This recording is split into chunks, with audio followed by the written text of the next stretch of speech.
The North industrialized fast, while the South stayed tied to slavery and plantations. Southern states seceded and formed a new confederacy. America split in two. One opening clash turned crisis in the war, and there was no easy way back. This war didn't just fight over land.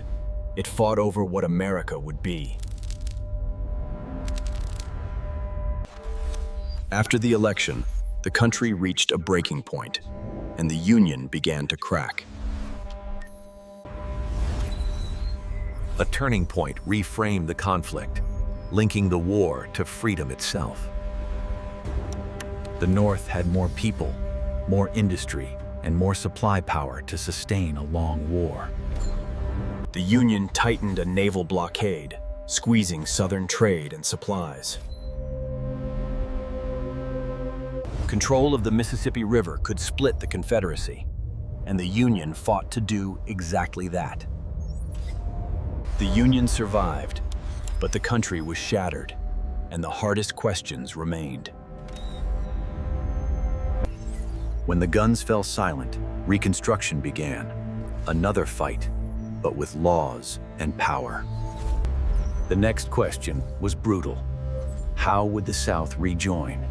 And on whose terms?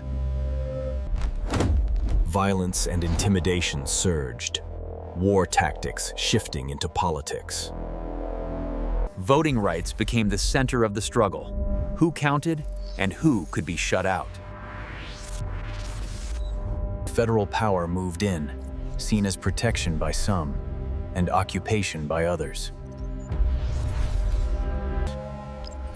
But new laws collided with old power, and enforcement became a battlefield. Reconstruction rewrote citizenship on paper, promising equal protection and new rights. The nation stayed whole. But healing and equality would take generations. In 1877, Reconstruction ended, but the conflict over rights did not. Over time, momentum faded.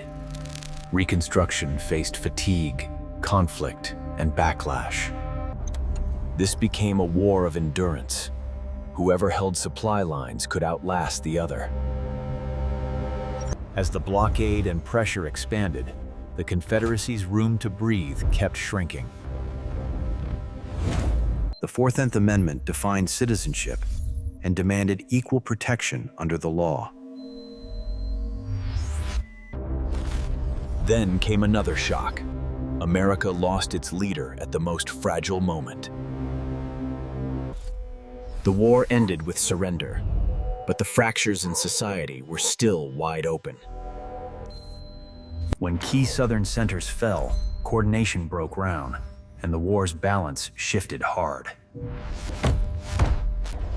The 13th Amendment abolished slavery, transforming the nation's legal foundation. By 1865, the Confederacy was collapsing, its resources and control evaporating. The 15th Amendment expanded voting rights, then sparked a new fight over who could vote. Reconstruction moved in, rebuilding the South while battling resistance and mistrust. Backlash hardened, turning reform into a constant struggle for control. In the North, support faded, attention shifting away from the South's unfinished fight. The nation stayed whole, but the struggle over equality stretched far beyond 1877. A political compromise formed, setting the stage for Reconstruction to end.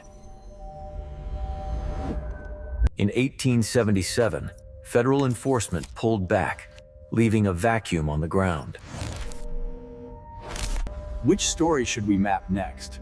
Cuba 1962, Berlin 1961, or the space race? Rights existed in law, but in many places, real protection disappeared. Intimidation shaped outcomes. fear doing what ballots alone could not.